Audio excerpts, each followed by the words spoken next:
Geoffroy, salam alaikum. Salam. Bienvenue sur notre chaîne ISM. Je vais faire une petite présentation succincte. Donc vous êtes un académicien, islamologue, spécialiste du soufisme. C'est exhaustif.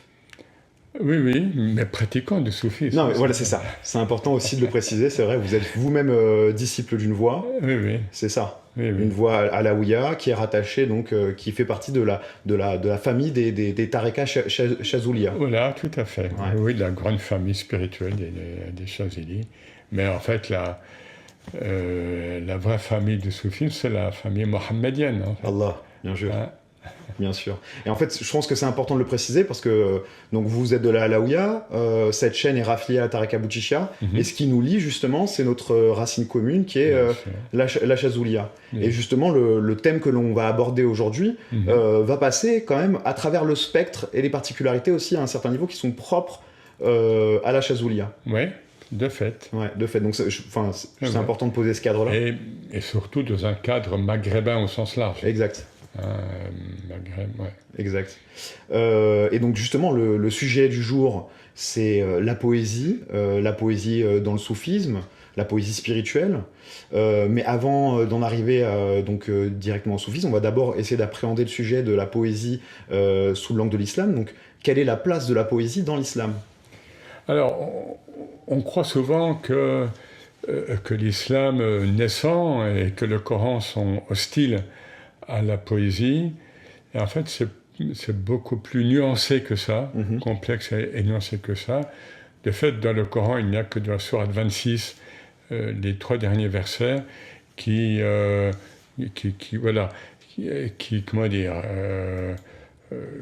émettent des critiques sur les poètes. Mais qui sont ces poètes de la Jahiliya, de la période pré-islamique. Alors, d'abord, il faut dire, shi'r, donc la poésie, est l'art majeur des Arabes, donc dans l'islam. La jactance, c'est-à-dire, il y a plusieurs termes techniques arabes, mais en tous les cas, c'est ce qu'on va appeler shi'r de manière générale, donc est vraiment l'art majeur des Arabes. La calligraphie va apparaître après, lorsqu'il y aura le Coran. Et on sait bien déjà que les premières graphies que nous avons du Coran, il n'y a pas encore les signes diacritiques, il n'y a pas, etc. Donc c'est vraiment l'art de l'oralité qui est là. Et on sait qu'il y avait des concours à la Mecque, où les grands poètes, une fois par an, se réunissaient et il y avait comme une commission qui choisissait les plus beaux poèmes, et qui les suspendait sur la Kaaba qui existait déjà avant l'islam. Et c'est pour ça qu'on appelle ces poèmes el-mu'allaqat, c'est-à-dire les poèmes suspendus. Voilà, donc c'est un art majeur, c'est l'art vraiment majeur des Arabes. Des Arabes. Ce qui va gêner l'islam naissant, c'est que ces poètes avaient un rôle très important dans leur tribu, X ou Y, tellement important qu'ils étaient souvent assimilés ou bien devenus des kahines, c'est-à-dire des devins. Voilà. Donc, finalement, on sait qu'à l'origine, la poésie chez les Arabes avait un aspect spirituel, en tous les cas, une dévotion à Dieu. Mais comme le polythéisme a gagné cette société, ou ces sociétés, parce que finalement, l'Arabie, c'est grand, donc ces sociétés avant l'islam, eh bien, le poète est devenu de plus en plus un devin qui est inspiré par un génie ou un djinn. Et ce que va remettre en cause fondamentalement l'islam, c'est pas l'art poétique en tant que tel, c'est le fait qu'un poète ne doit pas être inspiré par un djinn, mais par Allah, par Dieu, voilà. Donc c'est vraiment ça le fasl, c'est-à-dire vraiment ce qui va déranger, on va dire, l'islam naissant, c'est ce rôle de ce qu'on pourrait appeler un prêtre devin, presque chamanique, un petit peu, hein, donc du shair, donc du poète de l'époque. Et puis, il ne faut pas oublier que le Coran arrive, il arrive aussi oralement. Hein. Le prophète, il entend. D'abord, il est ummi, hein, en principe, il ne sait pas lire. En fait, on sait qu'il savait lire à un certain niveau, parce qu'il était commerçant avant, mais il est, non pas qu'il est illettré, mais il est surlettré. Ummi, je traduis par supralettré, c'est-à-dire il recevait la lettre divine. Mais parce qu'il était assez vierge, spirituellement, intérieurement, pour recevoir le Verbe divin, ce qui était quand même une mission, par ailleurs, évidemment, très très difficile. Donc, ce dernier texte révélé arrive dans l'humanité, donc le Coran, et ce nouveau texte rentrait en compétition réciproque avec l'art des poètes arabes. D'où cette idée qui va être... cette notion qui va rapidement être mise en avant, mise en exergue, c'est la fameuse notion de i'jaz al-Qur'an, c'est-à-dire l'insuperabilité du Coran. C'est-à-dire, le Coran, dans des passages, met à défi justement les poètes. Hein, eh bien, si vous êtes vraiment inspiré par Dieu, eh bien, délivrez une sourate comme celle-ci. Ou même ne serait-ce qu'un verset à la hauteur de... Voilà. Donc, c'est cette idée de i'jaz qui va être qui est une notion coranique et qui va être développée, bien sûr, avec les premières générations de musulmans. Mais il n'empêche que le prophète, sallallahu alayhi wa sallam, a quelques paroles sur son admiration de l'art poétique, mais on parle bien de l'art poétique et pas du personnage, du poète devin. Mais derrière, il y a des sahaba qui sont déjà des grands poètes. Voilà. Et il y a une parole qui lui attribue, enfin donc un hadith, Inna min ash-shi'r al-hikma. Certes, il y a, comme on peut traduire, il y a dans la poésie une part de sagesse. Voilà, ça c'est une parole qui a rapporté de lui, sallallahu alayhi wa sallam.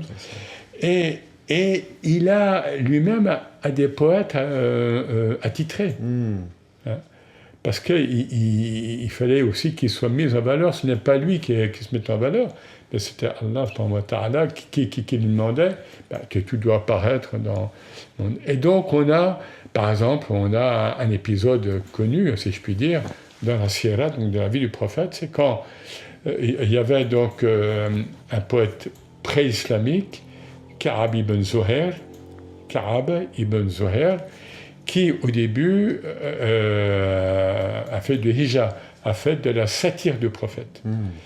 Son frère, donc Ka'ab, était devenu musulman, il avait rejoint le prophète à Médine, et Ka'ab, lui, le poète, était fier, hein, et il refusait, en fait, au début. Et il écrit des poèmes forts, mais contre le prophète. Bon, voilà. Puis, il y a un jour, il comprend, hein, et donc il y a cette tauba, hein, il y a ce retournement en lui, et il vient en... C'est Statius que c'est vraiment un très bel épisode. Il vient donc caché à Médine, se mêler aux musulmans, et il se mêle à la prière. Enfin, donc il est parmi le groupe qui fait un jour donc la prière, et le prophète est devant. Et Ka'ab après donc se dévoile, lui dit je suis Ka'ab qui a écrit beaucoup de vers critiques contre toi, etc. Et on sait qu'il y avait des compagnons, et sans doute Sayyidina Omar, qui étaient prêts à sortir, prêts à dégainer. Et le prophète, évidemment, il dit non. Et il parle avec lui, Et Ka'b donc a fait vraiment, c'est une conversion, c'est-à-dire une révolution intérieure. La Tauba, c'est ça. Hein. Et donc il lui dit voilà, mais maintenant, je viens en tant que musulman, et je viens vers toi pour au contraire faire ton éloge, faire le madh. Hein. Et là, c'est une des premières sources du madh nabawi, c'est-à-dire l'éloge du prophète qui va devenir un genre littéraire et poétique extrêmement développé. Et alors, il récite un poème au prophète, et le prophète, pour le remercier, le revêt de sa burda, une cape. Donc, donc le prophète l'a intégré. Hein. Et c'est cette fameuse burda, c'est cette cape, qui était transférée de dynastie en dynastie, et qu'on pouvait voir encore il y a quelques années à Topkapi à Istanbul. Sauf que maintenant, donc, elle est cachée dans un coffre en or. Mais moi, je l'ai vue il y a une trentaine d'années, je l'ai vue encore. Et voilà. Et d'où le poème. Le fameux poème, la Bourda. Voilà, donc de El Boussiri. Qui reçoit ce manteau en. Un Chazili du XIIIe siècle, voilà, qui va composer donc, ce poème qui est un des poèmes le plus lus dans le monde islamique. Et, voilà, un petit peu, donc c'est pour dire que la poésie est légitime quelque part. Voilà, c'est ça. Alors, en effet, le Coran nous dit que le prophète n'est pas un sha'ir, il n'est pas un poète, et c'est pas sa fonction. Et Ibn Arabi, donc tout le monde connaît, hein, qui est mort en 1240, le grand maître du soufisme, il dit, mais oui, bien sûr que le Coran dit qu'il n'est pas un poète, un sha'ir. Pourquoi ? Le prophète a pour mission de transmettre, établir. Et il transmet à tout le monde, puisqu'il l'a envoyé kaffatan linnas, il l'a envoyé à tous les humains. Donc, les humains, et aux gens, aux djinns, aux animaux, à toutes les créatures. Donc, il doit être explicite. Bien sûr que le prophète a des paroles, sous forme d'ailleurs parfois quasi poétiques, vous voyez, ou bien ce qu'on appelle saja, c'est-à-dire l'assonance, hein, ce qu'on appelle l'assonance. Mais lui-même devait le plus souvent rester compréhensible pour le commun des croyants. Même si dans ses paroles, là on déborde un peu, mais c'est quand même, on est dans ce fond extrêmement important de la poésie pré-islamique. Même, et la parole du prophète est extrêmement belle, hein, quand on connaît l'arabe. Et là on voit bien, bon c'est pas le Coran, mais c'est une diction ou un parler humain, mais pour un ummi, hein, donc pour quelqu'un qui n'a jamais appris à lire ou à écrire voilà, formellement. Mais en fait, il avait cette... et il le dit dans un hadith, il dit « Je suis le plus éloquent des Arabes ». Et vous voyez, toujours avec ce paradoxe, avec le fait qu'il soit ummi. Donc le ummi, c'est pas l'illettré, comme on trouve parfois. Non, c'est quelqu'un qui est assez pur et vierge spirituellement, c'est-à-dire ummi, c'est-à-dire tel que sa mère, l'avait mis au monde, donc pur, pour recevoir la parole divine. Très intéressant. Et ce qui fait que, dans le cadre de notre sujet aujourd'hui, il y a un format poétique qui va nous intéresser plus que les autres, c'est le format dit Qasaïd. Oui. Est-ce que vous pouvez nous parler des particularités de ce format Alors, c'est le genre majeur de la poésie arabe, qui est un peu... enfin, non pas un fourre-tout, enfin, disons, un genre... Quand on touche à la poésie persane, il y a d'autres termes, tels que le razal, le washah, etc., qui vont passer aussi dans le monde arabe, parfois, puis avec des échanges, mais déjà, la poésie arabe est extrêmement dense. La qasida, la racine, c'est chercher à avoir un but. Alors là, on retrouve le bédouin, hein, donc on retrouve l'univers du désert. Hein, alors, si on se trompe de route, on meurt, quoi. Si on se trompe de chemin. Donc le qasida, c'est devenu le poème le plus pratiqué, avec plusieurs parties des fois, avec une seule rime en général. Donc toujours la même rime, soit on finit avec la lettre lam, le L, ou avec le I, etc. et la qasida devait au moins avoir 7 vers, etc., etc. Et puis, elle était souvent précédée de ce qu'on appelle en-nasib, c'est-à-dire un poème d'amour, voilà, qui ouvrait voilà. Et puis après, donc, alors, les thèmes traités, c'était la poésie courtoise. Voilà, les Arabes étaient des grands amoureux. Il ne faut pas oublier que dans la langue arabe, il y a une 60aine de mots qui décrivent l'amour, enfin qui qualifient l'amour. 60 termes connus, et sans doute encore plus qui sont... voilà, donc l'amour, il y a aussi l'éloge religieuse, même avant l'islam, chez quelques poètes, bon, ils pouvaient louer leur divinité ou bien Dieu, mais bon, chez ceux qui avaient encore la trace abrahamique. Voilà. Il y a aussi el-hija, donc on a dit, donc la satire. Bon, les Arabes étaient forts en satire aussi, ils étaient pour s'attaquer à telle ou telle personne. Et puis bien sûr, l'art de la guerre. Donc il y a toute une poésie qui était là aussi pour stimuler les guerriers. Hein. Voilà. Donc, de l'amour à la guerre.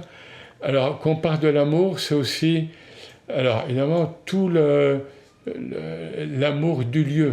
C'est pas uniquement la femme, l'amour du désert et l'amour des ruines que laisse le campement où est ma bien-aimée.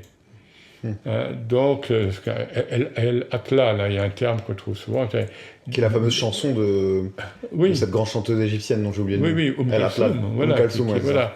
C'est-à-dire, voilà, il y a toute une nostalgie.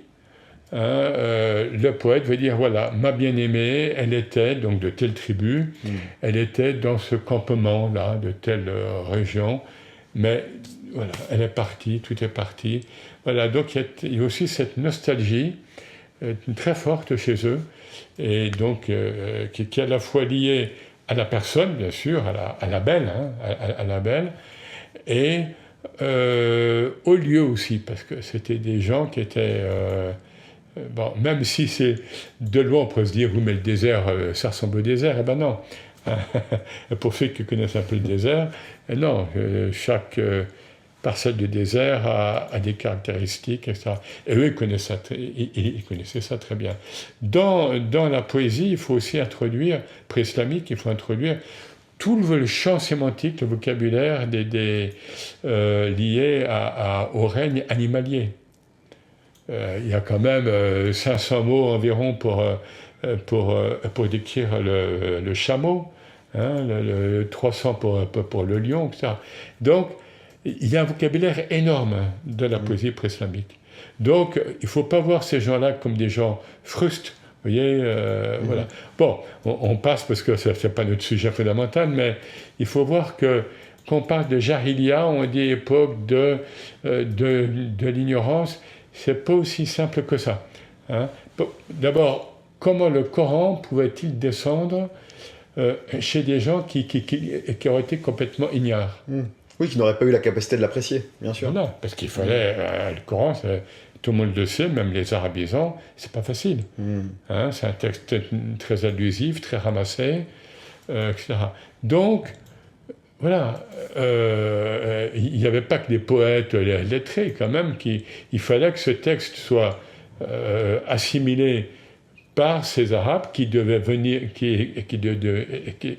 devenir les premiers musulmans, donc ces premiers, ou bien mu'minoun, donc de cette nouvelle religion, et qui devaient comprendre ce qui se passait. Vous voyez, donc c'est un sujet en soi. Mais l'islam arrive chez ces Arabes sur un socle quand même riche. Et je crois que justement dans cette qasaïd, il y a aussi cette notion que la qasaïd doit pouvoir être potentiellement chantée. Il me semble. Tout à fait. Alors, tout à fait. Oui, tout à fait. Évidemment, on n'a pas de trace, mais on sait qu'il y avait un art, évidemment. Ça va avec la poésie, puis on le voit après, avec l'islam, la poésie, la musique et vont aller bien souvent en couple, évidemment. Mais alors comment justement, comment l'islam, parce que c'est ça littéralement ce qui va se passer, c'est comment en fait ce format poétique va être accaparé quelque part par le champ de la spiritualité, par ces mourmines, par ces croyants, comment eux vont investir ça. Et ça, peu de gens le savent finalement, parce que voilà, ce qui se passe, c'est que les historiens de la langue arabe et de la poésie arabe nous disent, oui, en fait, les genres poétiques arabes pré-islamiques qui donc se sont maintenus avec l'islam, alors des fois, à l'ère islamique, ça accrochait. Parfois, certains savants musulmans s'en prenaient à des poètes qui maniaient toujours l'art érotique, etc., alors que l'islam donnait a priori des règles. Bien sûr. Voilà. Bon. Mais, bref, les deux principaux thèmes sur lesquels la poésie arabe travaille, enfin, qui inspire donc, ces poètes arabes, c'est l'amour, donc, encore une fois, et le vin. Parce que les Arabes pré-islamiques... Ils étaient des consommateurs de vin. Voilà. Donc, l'amour... Donc là, c'est ce qu'on appelle l'art bachique, quoi, en langues européennes. Et ces deux sources symboliques principales, on nous dit qu'à partir du XIe, XIIe siècle, elles deviennent standardisées, elles sont plus tellement inspirantes et plus inspirées. Et qui va revivifier ces thèmes, c'est les soufis. Ce sont les mystiques de l'islam. Ce qui pourrait paraître fou, même complètement subversif. Simple, voilà, tout à fait. Et ça va paraître aux yeux de beaucoup de fuqara, de juristes, de savants musulmans, une aberration. Presque de la mécréance, quoi. Voilà, vers une hérésie. Or, qu'est-ce qui se passe? C'est que tous ces poètes dont on va parler, ils transmutent. C'est vraiment une opération de transmutation. C'est de l'alchimie. Voilà, c'est vraiment alchimique. C'est-à-dire, lorsque je parle de Leïla, nous dit tel poète, Ibn Arabi ou d'autres, c'est pas une Leïla, une femme physique. Non, c'est l'essence divine. Allah. Donc, les poètes soufis, à partir donc, du XIIe, XIIIe siècle, on est dans la grande époque de toute façon là, du soufisme, les XIIe, XIIIe, XIVe, c'est vraiment y compris par rapport à la naissance donc des tariqas, des confréries.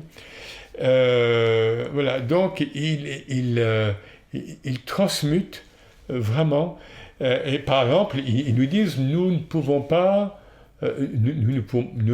pratiquer la ibara, c'est-à-dire nous ne pouvons pas pratiquer la prose qui explique, parce que notre art spirituel se sert de la forme poétique, parce que la forme poétique est plus subtile, est plus abusive.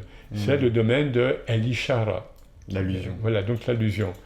Et donc nous avons recours à cette poésie, mais comment parler de Dieu?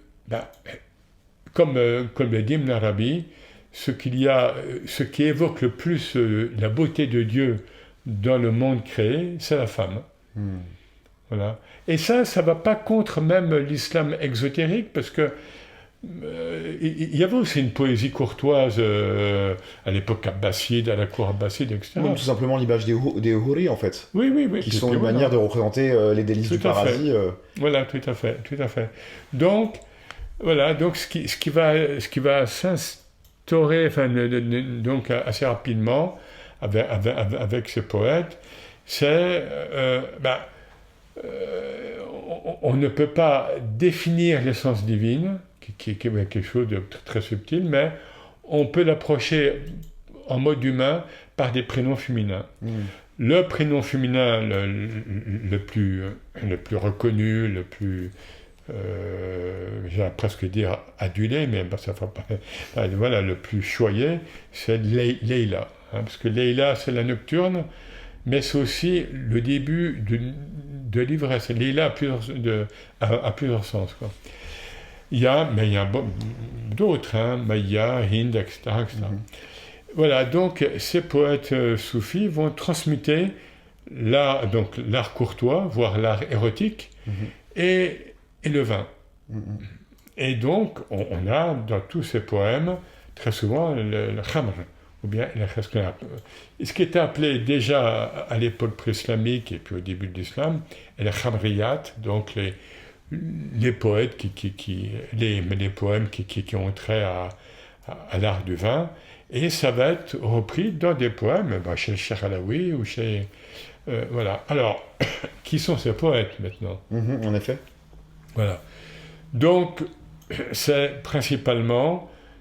Eh bien, alors, on va quand même mentionner en premier celui qui est surtout connu que pour cet art poétique, il n'a pas écrit en prose, c'est Ibn al-Farid.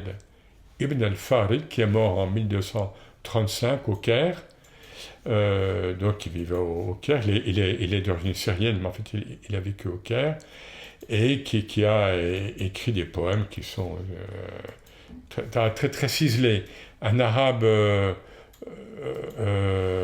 difficile. Hein, on parle de langue ciselée un petit peu, vous voyez, très, très, très, très fine, dans ses symboles, dans le vocabulaire aussi utilisé. Et il a appelé Sultan al-Ashikin, donc le prince des amoureux, donc des amoureux de Dieu, évidemment. Et lui utilise à la fois le support amoureux, donc de la femme, mais aussi beaucoup le vin. Voilà, le vin.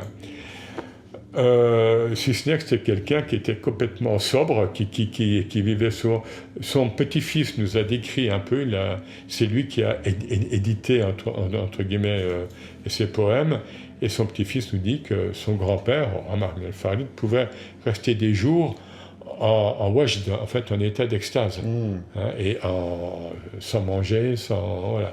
Donc c'était vraiment quelque chose qui chez lui était transmué à un niveau spirituel. Ce qu'il faut dire aussi en parlant d'Ibn al-Farid, par exemple, le Cheikh Alaoui aime beaucoup Ibn al-Farid et il le cite beaucoup dans ses poèmes ou dans... Voilà. Et en fait, ceux qui ont bien étudié Ibn al-Farid nous disent oui, d'accord, sur le prince des amoureux, de Dieu, etc., l'amour, etc., mais chez lui, c'est l'être, l'insan el-kamil, l'être universel, l'être mohammedien. En fait, il y a tout un contenu sur la réalité mohammedienne métaphysique. Bon, c'est pas le sujet, on ne voit pas, mais bon, on voit bien, c'est l'amour du prophète, mais l'amour du prophète sur un plan complètement métaphysique. Voilà. Ibn al-Farid, un contemporain, Ibn Arabi. Alors, Ibn Arabi, souvent, est plus connu comme un grand prosateur, au sens où ses œuvres seraient principalement en prose, mais Ibn Arabi a beaucoup écrit en poésie, et comprend les Futuhat al-Mekkiyya, donc les ouvertures de la Mecque, son œuvre principale au niveau du volume déjà. Eh bien, chaque chapitre commence, et finit souvent, mais commence par des vers de poésie. Et puis, il a écrit Tarjuman al-Ashwaq, donc l'interprète des désirs, et il écrit un diwan, donc c'est un grand poète.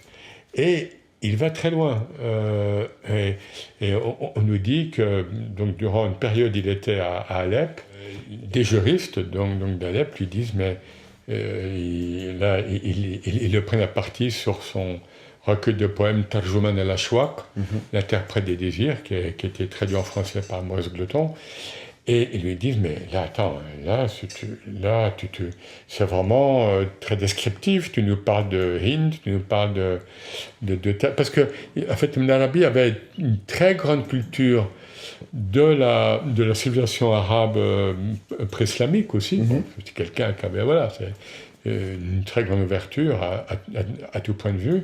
Et il fait des références pré-islamiques aussi, à un campement, et à la belle, etc. Et là, les Fokkara d'Alep, on est vers 1200, voilà, il dit, mais ça va pas. Et Ibn Arabi est obligé d'écrire un commentaire de Tarjuman al-Ashwaq. Bon, le nom en arabe est un peu technique, donc je ne vais pas le citer. Donc, où il commente ses poèmes pour dire, voilà, ce que je veux dire quand je parle de telle femme, c'est ça. C'est tel nom divin. Ce que je veux dire quand je parle d'un campement, c'est un état spirituel, c'est que ça. Vous voyez, là, on a un cas où un grand parmi les maîtres, évidemment, donc Ibn Arabi, vu qu'il est sommé de le faire un petit peu par ces exotéristes, il va faire son auto-commentaire, quoi. Vous voyez Pour aider à décrypter un peu justement oui. toute la symbolique. Oui, c'est ça. Parce qu'en fait, moi, ce que je comprends en fait dans la Qasaïd, c'est que donc l'audition même de la Qasaïd permet donc à son auditeur justement de manière plus ou moins allusive, de plus ou moins directe, justement d'être au contact de certaines réalités spirituelles. Oui. Alors là c'est toute la transition qu'on va faire entre le poème qui est donc... Alors, même s'il est oral à l'origine, parce que j'aime oublier que chez les Arabes, c'est l'oralité qui présidait, les Arabes anciens, et ça l'est resté longtemps encore. Lorsque les enfants apprenaient ou apprennent le Coran par cœur, au Kutab, à l'école coranique, c'est bien... Là, ils ne savent même pas le sens. Mais c'est l'oreille. Et donc, pour bien apprendre la langue arabe aussi, pour bien prononcer, pour bien, etc. Donc,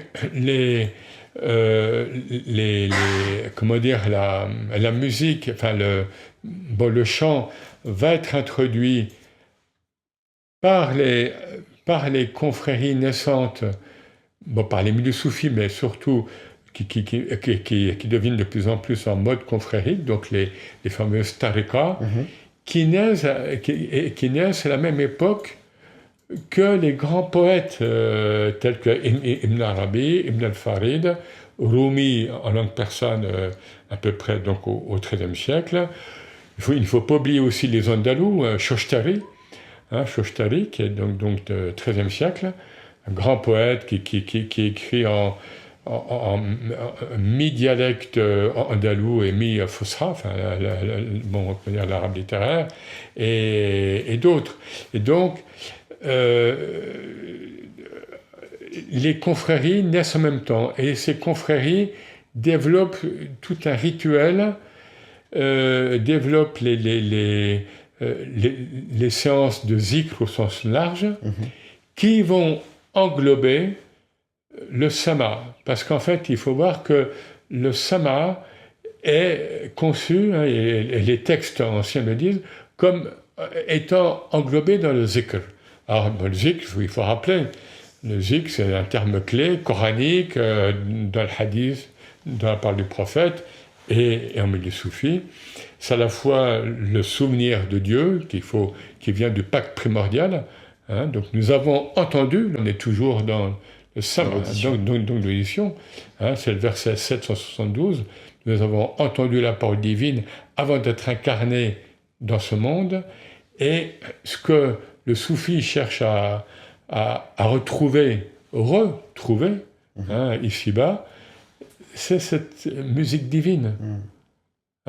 Et c'est pour ça que dans le Coran, eh bien, quand le Coran évoque, enfin quand Dieu évoque dans le Coran les sens, l'ouïe, le toucher, la vue, etc., c'est toujours, presque toujours, sama, qui vient en premier, c'est-à-dire l'audition. Donc l'audition reste première.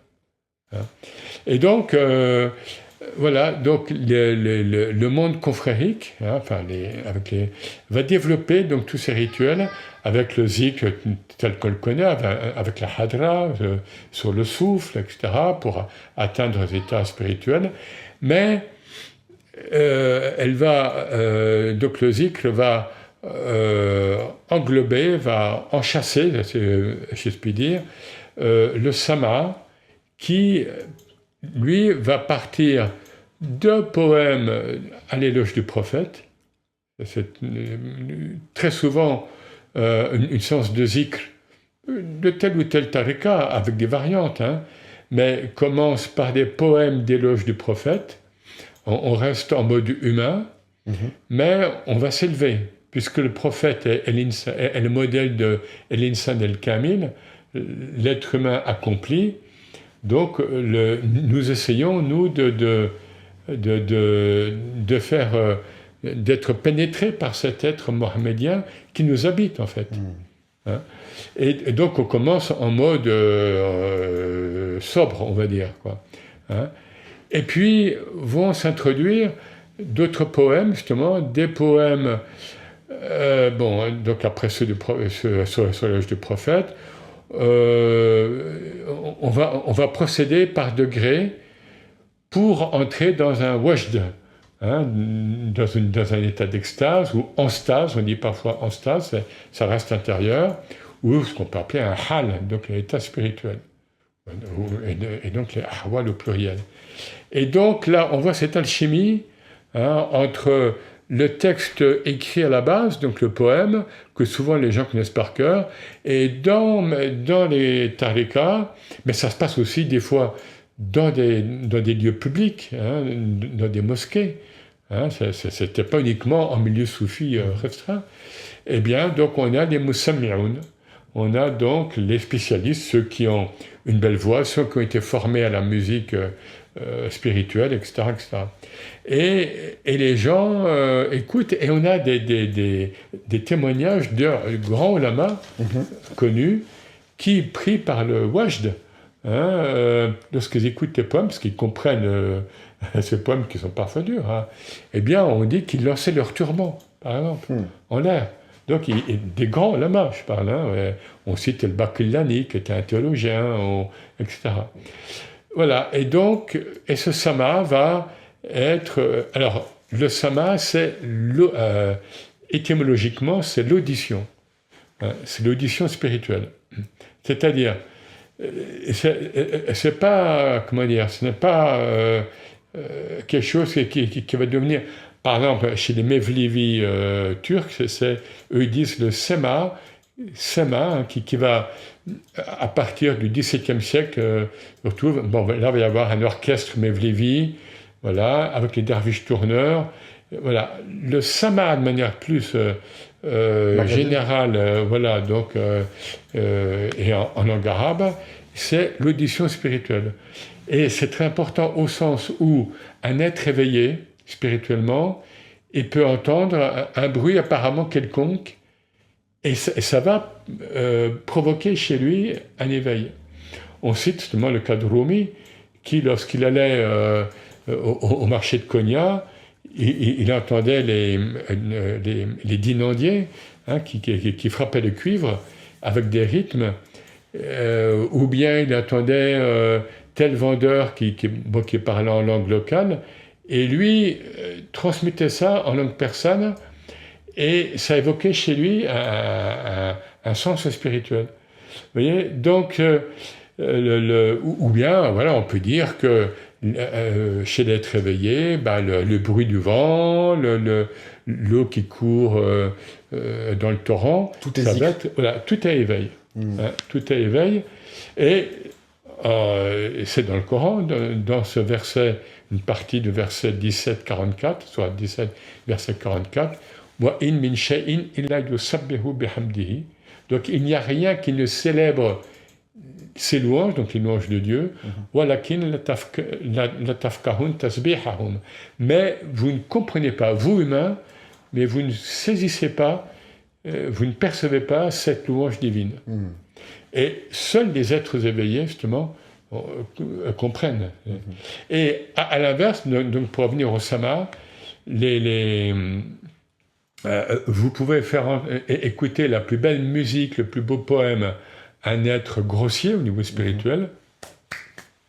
Il ne réagira pas. Voilà, rien. Parce qu'en fait, c'est le cœur vivant et vivifié, voilà, qui va réagir justement à cette parole inspirée. Voilà, tout à fait. Donc, il faut bien comprendre ça, si vous voulez, hein. Alors, après, les maîtres ont mis des règles, justement. D'abord, ils ont distingué, attention, il y a le sama qui est donc l'audition spirituelle, sur des poèmes spirituels, et qui distingue de plus en plus du rina. Et le rina, qui va donner, d'ailleurs, en arabe moderne, le chant, la chanson profane, quoi. Hein, voilà. Et donc, il distingue bien pour que les ulama un peu pointilleux ne fassent pas l'amalgame. Donc le sama, ça va devenir vraiment le chant spirituel, l'audition spirituelle, etc. etc. Et en fait, vous me parliez de quelque chose d'intéressant, c'est que vous m'avez dit qu'à une certaine époque, donc je crois que c'était certains disciples de la Chazoulia en fait se culpabilisaient de vivre plus d'état en écoutant des qasaïd qu'en écoutant la parole divine, en écoutant le Coran. Tout à fait. Et je crois même que c'est une question qui est déjà posée au premier grand maître, à Junayd, ou donc l'école de Bagdad, hein, c'est le 9e, 10e siècle. Mais en tous les cas, elle est posée, en effet, et c'est intéressant, en effet, de voir quelle est la réponse. On le répond, mais oui, mais c'est tout à fait possible, parce que le Coran, c'est une parole lourde, hein, comme le Coran le dit lui-même, hein, c'est une parole lourde, et c'est pour ça qu'on dit lisez Matayassara min al-Coran, ce qui vous est facile à lire. Lire le Coran du matin au soir, c'est pas forcément une bonne chose si en cours de route ou on reçoit un poids ou une fatigue, il faut goûter le Coran, c'est du dhawq, hein, c'est goûter. Et donc c'est pas la quantité, c'est la qualité qui fait. Et donc de fait, il les déculpabilisait, il leur disait non, c'est normal. La poésie, a priori, c'est une œuvre humaine. Voilà, et donc que vous pouvez goûter plus facilement que le Coran. Et le Coran, et le prophète sallallahu alayhi wa sallam lui-même le disait. Hein, sa'af, hein, voilà, quand vous sentez, lisez ce qui vous est facile, ce qui vous est, arrêtez-vous, faites des pauses, etc. etc. Mais d'ailleurs, il y a un peu cette idée-là, on voit bien, en fait, le Coran est une parole qui descend, tandis que, quelque part, cette poésie spirituelle, cette qasaïd, c'est une parole qui va plutôt de bas vers le haut. Donc il y a quelque chose d'ascensionnel. Tout à fait. Donc, oui, tout à fait. Ça, c'est la voie soufie. C'est, de fait, le Coran est une descente, c'est un tanzil, inzal, avec des nuances donc, par rapport à ces deux formes dérivées. Bon, en tous les cas, c'est une descente. Et le travail du soufi ou du spirituel musulman, c'est de remonter à la source, et notamment la source sonore, précisément, à partir de ces paroles qui sont plus humaines, aussi à partir de la langue du prophète qui est humaine. Enfin, l'impression qu'on peut avoir quand on fait l'expérience de ces soirées de Sama et d'autres sciences spirituelles, c'est que même si on ne comprend pas l'arabe, du moins avec l'esprit, le cœur, justement le cœur qui est dans une qui est bien chaud, quoi, le cœur vraiment, lui va comprendre. Et il y a une compréhension qui est directe, qui dépasse le cadre de l'intellect. Évidemment, et ça c'est déjà, et avant tout, ce qui se passe avec le Coran. Alors, on a des témoignages connus, sur YouTube on voit ça, ils aiment, il y a certains bien mettre ça, mais elles mettent ça en scène, je dirais presque parfois. Oui, on a des non-musulmans qui pleurent en écoutant le Coran, bien sûr, alors qu'ils ni sont musulmans, ni connaissent un mot d'arabe, ni suivant les psalmodieurs, suivant les... Évidemment. Alors, le Coran et tous ces textes spirituels alors, c'est pas de la révélation au sens de wahyi prophétique, mais c'est quand même issu, puisque tous les maîtres nous disent que l'inspiration, ilham, est la fille du wahyi, de la révélation prophétique, qui se termine pour cette humanité en 632, lorsque le prophète décède. Ça, c'est la révélation formelle, puisque les maîtres nous disent par ailleurs que même el-wahyi, même la révélation, continue, elle est toujours vivante, parce que les sens du Coran sont perpétuellement vivants et demandent à être revivifiés à chaque époque, ou bien par chaque être. Voilà. Par rapport justement à cette thématique du hajj, du ahwal, il y a donc cette production de hadiths où comme vous nous en parlez. En fait, il y a des appuis scripturaires. Ouais, il y a un hadith où le prophète parlait de ihtizaz. Ihtizaz, c'est-à-dire le fait, voilà, de se mouvoir, Hein, et voilà, bon, et ce hadith est authentifié et cité bon, par les maîtres. Donc, c'est-à-dire que le corps peut tout à fait se mouvoir on ne parle pas de danse, on parle voilà, le cœur se meut, hein, voilà, et le corps suit. Quoi, hein, c'est pour ça que dans les hadar au sens large, ou bien Imara, au Maghreb, enfin, bon, les noms diffèrent, on commence assis, en général, hein, bien sûr, on commence assis, et puis à un moment, sur indication du maître, ou du mokaddem, ou bien ben voilà, hop, voilà, ou bien ça se fait tout seul, on se lève, et là, voilà, là on entre parce que le corps bouge, quoi. Bien sûr, mais en fait, c'est vrai que vous dites ça, mais je sais que dans la Ouïa, il y a cette idée où la Hadra est très, je dirais, très structurée.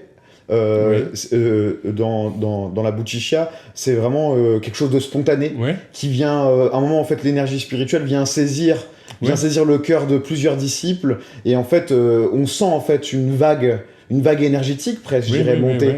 Et c'est à ce moment-là où en fait il y a une hadra qui prend place. Oui, bien sûr. Et c'est vrai, c'est assez fascinant en fait de voir ça. Ce moment où tout d'un coup il y a une présence, littéralement, parce qu'on parle de hadra, c'est ça.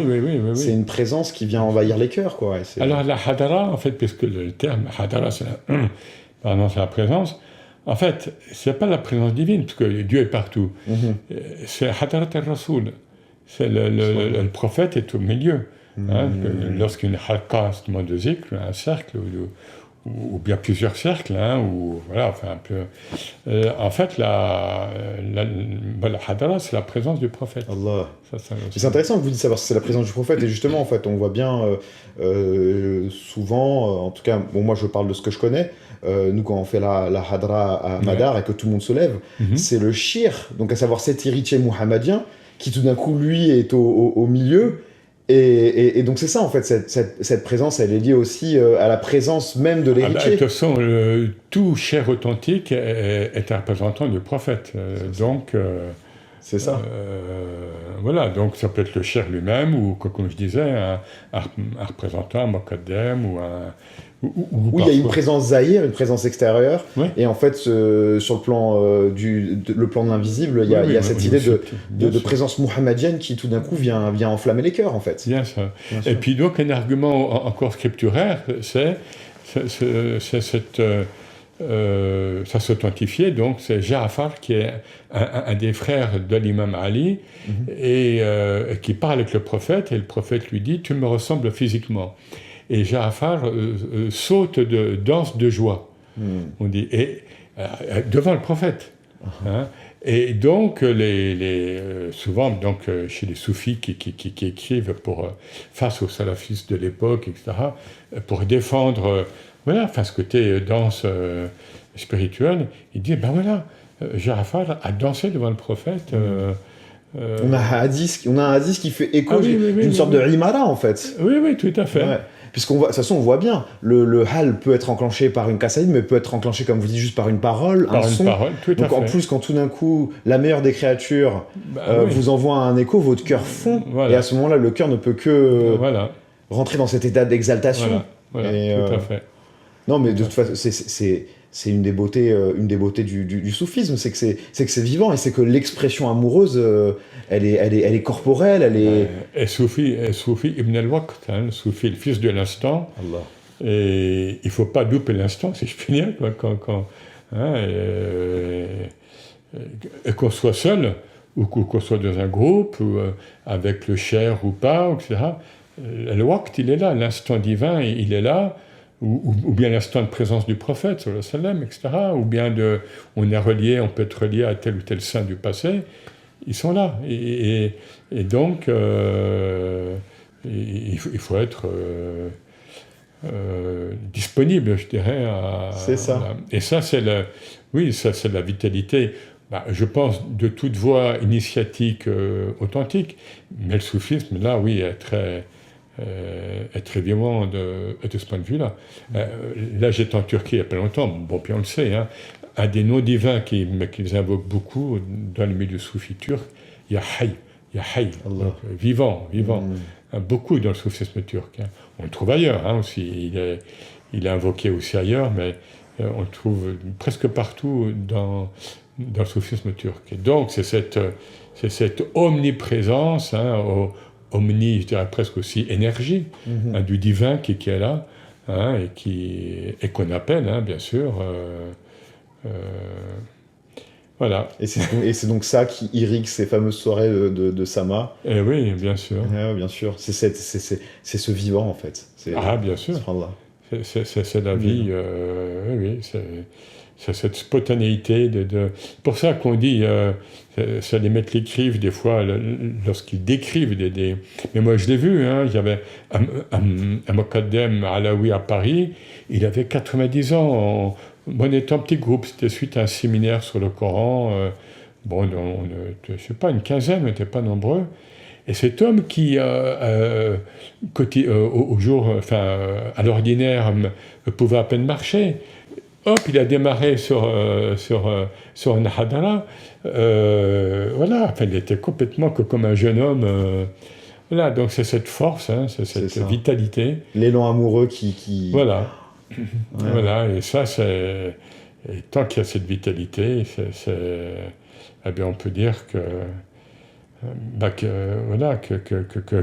ce monde est sauvé, parce que sans cette vitalité, sans cette sainteté aussi, la walaya, bien sûr, qui est héritière du prophète, et qui est ici ou là, ce monde se serait écroulé depuis longtemps. Et là, on en parle actuellement, mais voilà, c'est parce qu'il y a tous ces soutiens divins, prophétiques, des saints, etc., qui font que nous pouvons encore, et que nous avons encore la conscience, la capacité de faire le zikr, de pratiquer le sama, de comprendre, parce que cette compréhension, elle pourrait très bien nous être ôtée, quoi. Vous voyez ce que je veux dire? On pourrait très bien, et le prophète le dit, il reviendra un jour, on se souviendra que le nom Allah a été invoqué. C'est un hadith à la fin. Là, on se rend compte que, on a encore, alhamdoulilah, cette perception, cette conscience de ce nom Allah qui est Ismail Jami, le nom totalisateur, qui est difficile aussi, très beau mais aussi difficile, mais bon voilà, on le perçoit encore, donc on n'est pas encore à la fin, ou pas. Alhamdoulilah. Alhamdoulilah. En tout cas, que Dieu nous facilite l'atterrissage. Voilà, exactement.